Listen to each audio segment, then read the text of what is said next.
a city which in recent years has reinvented itself as the great thrumming engine of the northern powerhouse, with its vast potential to generate jobs in finance, in academia, in journalism, the arts, and that's just the ones held by my old friend, George Osborne.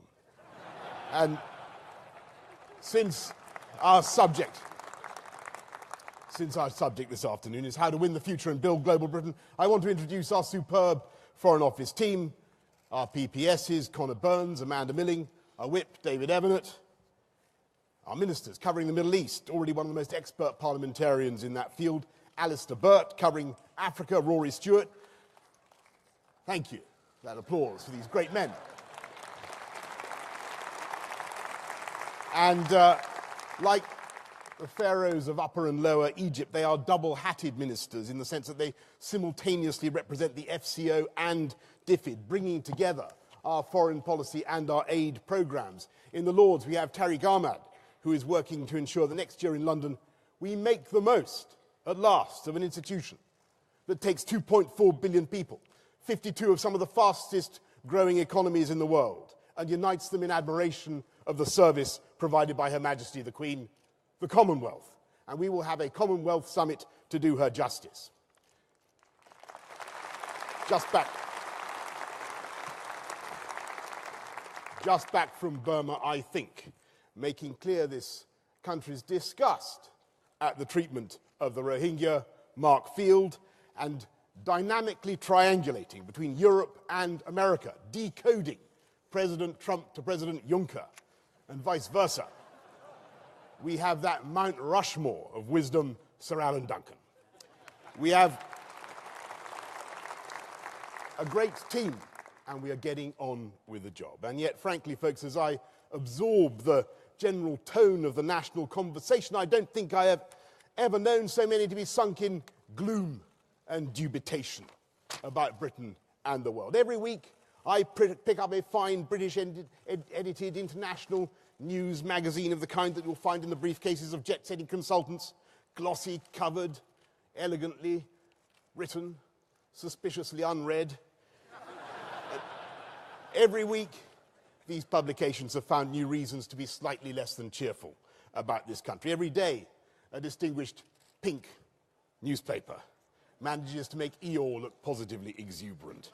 And across the world, it pains me to say it, across the world, the impression is being given that this country is not up to it, that we're going to bottle out of Brexit and end up in some dingy anteroom of the EU, pathetically waiting for the scraps, but no longer in control of the menu. And the most pessimistic of them all is not the media or our friends in the EU Commission or the excitable Monsieur Guy Verhofstadt. Far from it, it's Jeremy Corbyn, that NATO-bashing, trident-scrapping would-be abolisher of the British Army, whose first instinct, in the event of almost any international outrage or disaster, is to upend the analysis until he can find a way of blaming British foreign policy, and whose response to the grisly events in Venezuela is to side with the regime simply because they are fellow lefties. He says he still admires Bolivarian revolutionary socialism. I say he's Caracas. And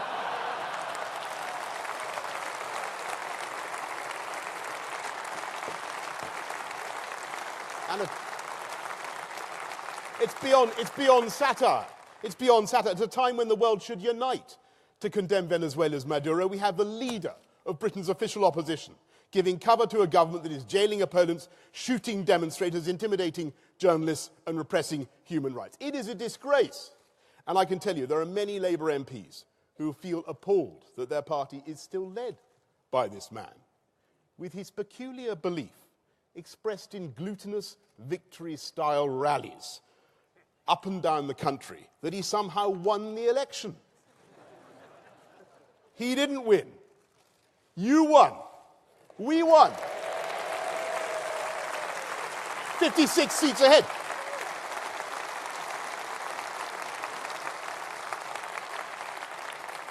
Theresa May won. She won more votes than any party leader and took this party to its highest share of the vote in any election in the last 25 years. And the whole country owes her a debt for her steadfastness in taking Britain forward, as she will, to a great Brexit deal based on that Florence speech, on whose every syllable, I can tell you, the whole cabinet is united. And of all...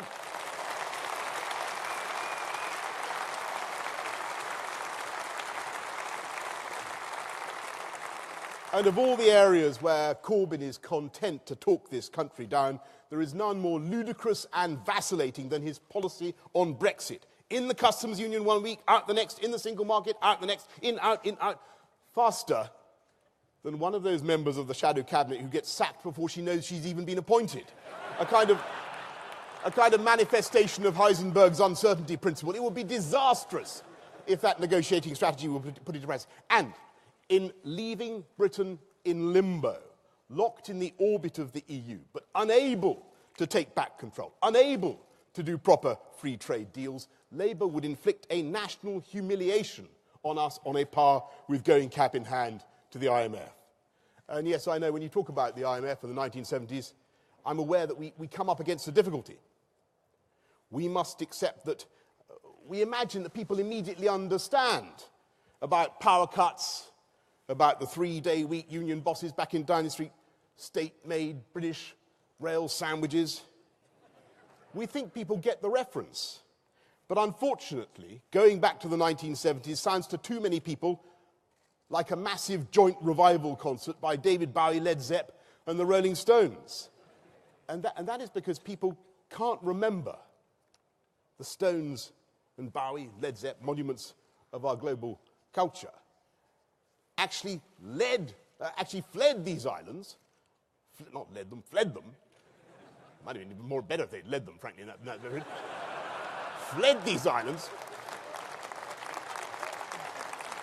They fled these islands, along with so many other wealth creators, because they were driven overseas by Labour's 83% tax rate. And people have forgotten today that we used to worry about the brain drain, not people wanting to come here. And they've forgotten that we, Conservatives, had to fight and win the battle of ideas. And in a way, it's entirely forgivable and understandable that amnesia has descended, because our victory has been so comprehensive. If you go around the world as I do and you listen to the aspirations of young people, you'll find not a single successful global economy that would dream of implementing the semi-Marxist agenda of McDonnell and Corbyn. And wherever you find enterprise and innovation and economic growth, it's because people have followed our ideas that were pioneered by our party, and in this by the way, in this city of Manchester. And from India to China to Thailand, Vietnam, where free markets, deregulation have been put into practice, they have helped to lift more people out of poverty faster than at any time in history. Go to the Central and East European economies. This party, not the Labour Party, helped on the path to democracy and freedom, and you'll see it in Estonia, a tech hub with a high degree of social protection. They have a flat tax of 20%. Romania, they have a flat tax of 16%, a free health and education and free higher education. Hungary, they have a tax rate of 15%. We're all low tax conservatives, but even I think 15% is going it a bit. How crazy, therefore, a quarter of a century after the working people of those former Soviet bloc countries risked their lives to throw off the shackles of socialism, while the Labour left sneered at them and made excuses for their oppressors, the shadow leader and shadow chancellor are seriously proposing to place the British people back in bondage, a £200 billion renationalisation programme, a display of economic masochism that would do incalculable damage to the future of our children. And that's the difference between this Conservative Party and the Labour Party. We want a country with a government that works for everyone. Corbyn wants a Britain where everyone works for the government.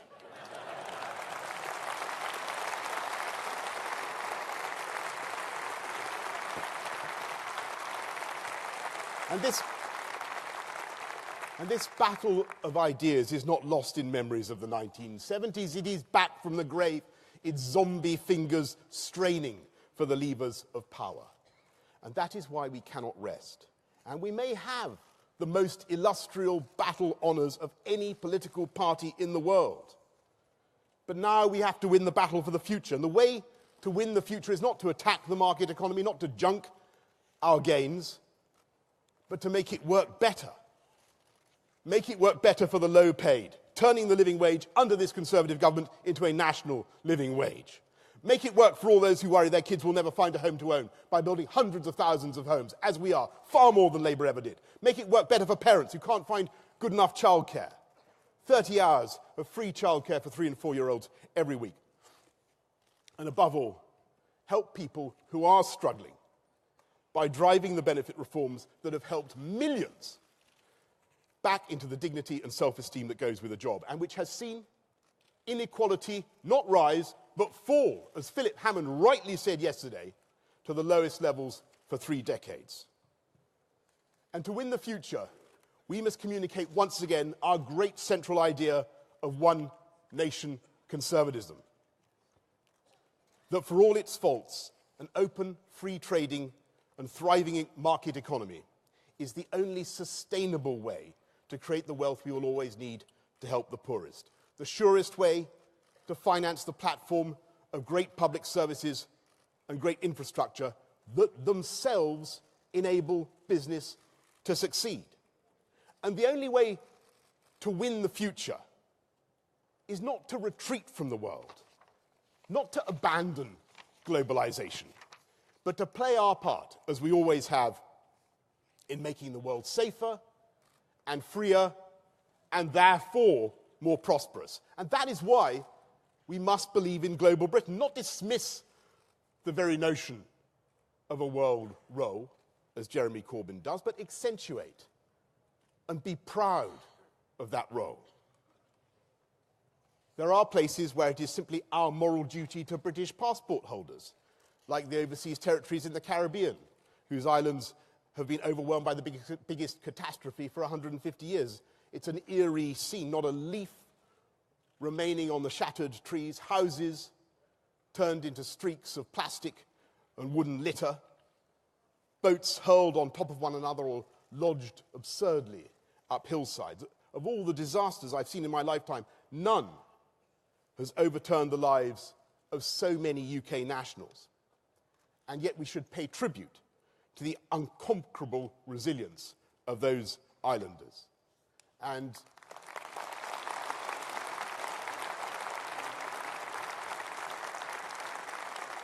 British islanders, by the way.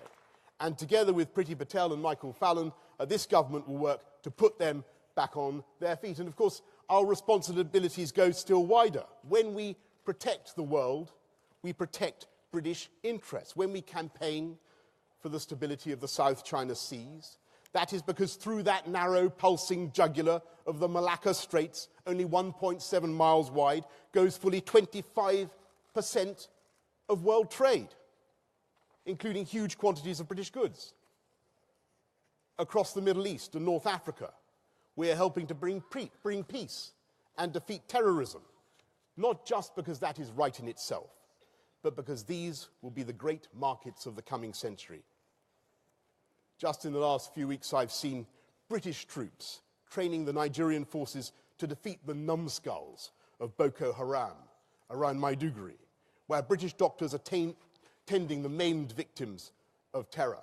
And as our helicopter swooped over the burned and deserted villages, they said there was a risk of pot shots from behind. And I said that was an occupational hazard in my line of work. And every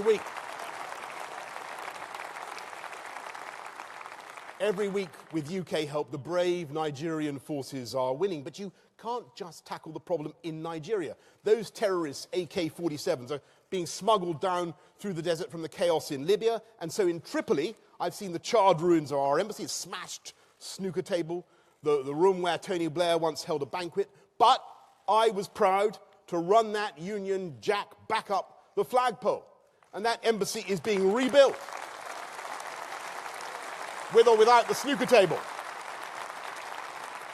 And if we in Libya, if we in the UK can help solve the problems in Libya, and we're making progress in Libya, then that country can also win a great future. And until we do, you will find British ships off the Libyan coast helping our Italian friends to cope with illegal migration. And that is what I mean by global Britain. That's what Pretty and Michael and I mean. Committed as team players and, when necessary, as leaders to the protection of the world and our common European home. I've just seen 800 British troops in Estonia and congratulated them on resisting the honey traps allegedly placed in their way by Russian intelligence. At least they said they'd resisted. They are a visible and powerful symbol of this country's unconditional commitment to defend the boundaries of Europe and the freedoms we won in the 1980s and 1990s. And I can't tell you how much our friends value Britain's contribution in Europe and around the world, because I think we've reached a unique phase in our history. We are big enough to do amazing things. We have the ability to project force 7,000 miles overseas, to use our permanent membership of the UN Security Council to mobilize a collective response to the crisis in North Korea. We contribute, as Pretty was just saying, 25% of European aid spending. We're the leaders. And yet no one seriously complains that we're bullies or that we have a sinister national agenda. And that's why the phrase global Britain makes sense, because if you said global Russia or global China or even, alas, global America, it would not have quite the same flavor. And I'm not saying that everyone automatically loves us all the time, or that everyone completely follows our sense of humor, though a lot more do than you might think, by the way. But there is a huge desire out there for us to engage with the world more emphatically than ever before. And after Brexit, that is what our friends and partners are going to get, as this country is freed from endlessly trying to block things in Brussels committee rooms, freed to stop being negative and to start being positive about what we believe in, including free trade.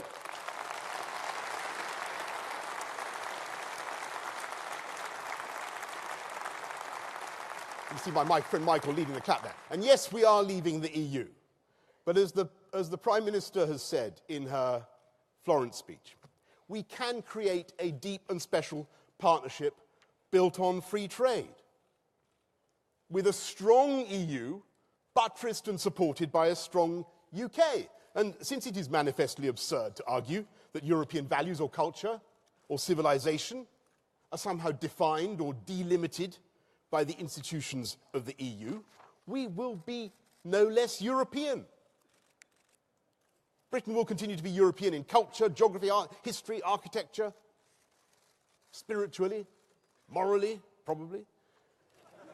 You name it. We are one of the great quintessential European nations, in many ways the most influential European nation of all. And that is because our most important exports are our values. British values, embodied not just here in this amazing metropolis of Manchester or in London, but across the country. A society that welcomes talent, that welcomed my ancestors from France and Russia and Turkey and heaven knows where, I'm sure my father could advise me, that is proud of the EU nationals and the other nationals that want to come here, that have enriched our lives. A society that doesn't judge you for where you come from or your background or how you live your life, provided you do no harm to others. And that is the syncretic genius of our country. And it's thanks to that intellectual cross-fertilization that Britain is at the cutting edge of new markets and new technology. Think back to how the world has changed in our lifetimes.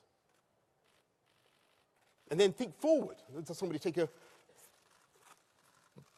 film of me with a camera there. Think how crazy that would have seemed 40 years ago. It seems pretty crazy now, but think forward to what we can achieve in your lifetime, William Hague's lifetime. He's still got a long way to go. we will eventually crack global warming with British clean technology and British green finance in which we lead the world, and we will get to a point where we can generate as much clean energy as we want. And eventually, we will stabilize our world populations, we will raise per capita GDP, and I'll tell you how, above all, by promoting female education.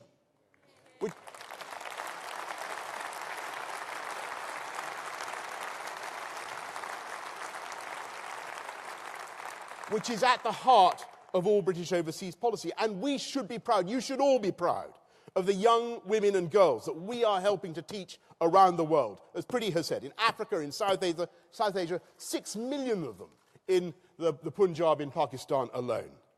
And if we can drive on with our friends that great cause of female empowerment and education, the Swiss Army knife that solves so many problems, then I believe we will eventually find a cure for the psychological contamination of radical Islamist extremism.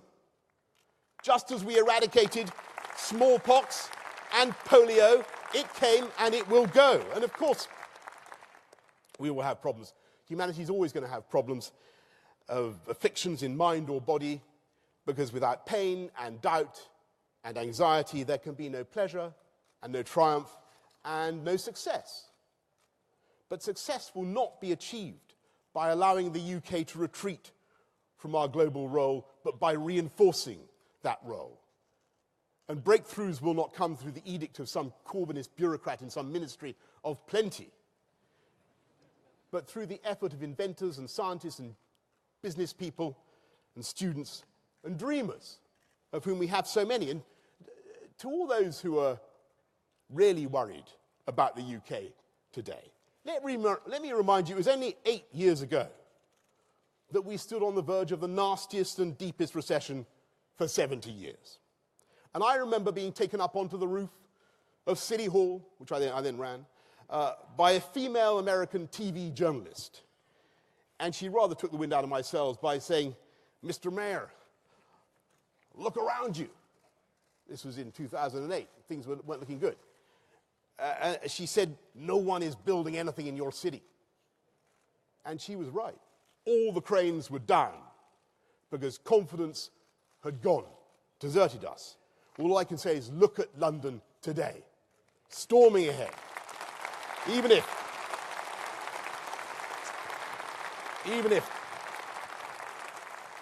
the new mayor isn't a patch on the last guy, by the way. He seems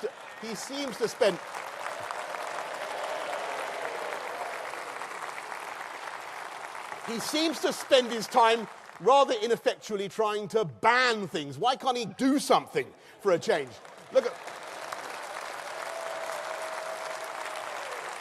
And then look at us. Look at the United Kingdom. The lowest unemployment rate for 42 years. The highest number of people in work ever. The #1 destination for investment into Europe. And every time one of these facts emerges, it is reported in tones of slight disappointment. And with the inevitable qualification, despite Brexit. It is time to stop treating the referendum result as though it were a plague of boils or a murrain on our cattle or an inexplicable aberration by 17.4 million people. It is time to be bold, to seize the opportunities.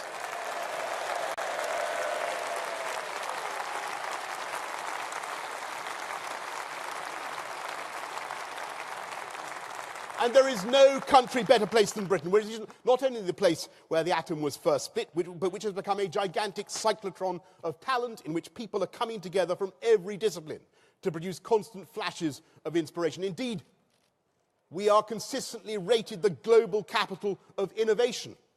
We export more TV programs than any other country in Europe, 5 times more than the French, hélas. I think that's permitted in the laws of diplomacy. We export a program to Cambodia. A program to Cambodia called Nik Neng Kle Che Sethe, which means, who wants to be a millionaire? And it is thanks to the triumph of conservative values that you are allowed to become a millionaire in Cambodia these days without being dispatched for re-education by some Asiatic John McDonnell.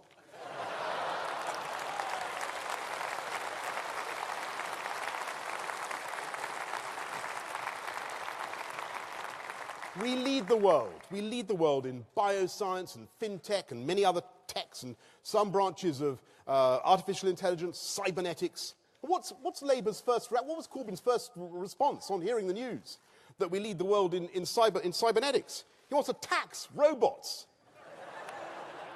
Make them join the union. To ask you, did Manchester become great? Did Manchester become great by taxing the spinning jenny? We have a growing space program run by my brother Joe Johnson. And I have a candidate, my friends, for the first man we gently blast into orbit. And that is the superannuated space cadet from Islington. And I know he has an innocent and vol-trousered air, but his domestic policies, Jeremy Corbyn's domestic policies, would rack up debt that our children and grandchildren would be unable to pay. And his foreign policies would imperil not just this country, but our friends and our neighbours as well. Conference, we cannot allow it to happen. 200 years ago, people used to come to this city to see something revolutionary, the beginning of the modern world. And once again, this country has had the guts to try to do something new and different, to challenge received wisdom with a democratic revolution that we can turn into a cultural and technological and commercial renaissance. There are people who say we can't do it. We say we can. We can win the future because we are the party that believes in this country and we believe in the potential of the British people. We Conservatives have been privileged, collectively, to be placed in charge of this amazing country at a critical moment in our history. We are not the lion. We do not claim, like some others, to be the lion. That role is played by the people of this country. But it is up to us now, in the traditional, non-threatening, and genial, self-deprecating way of the British, to let that lion roar. Thank you very much.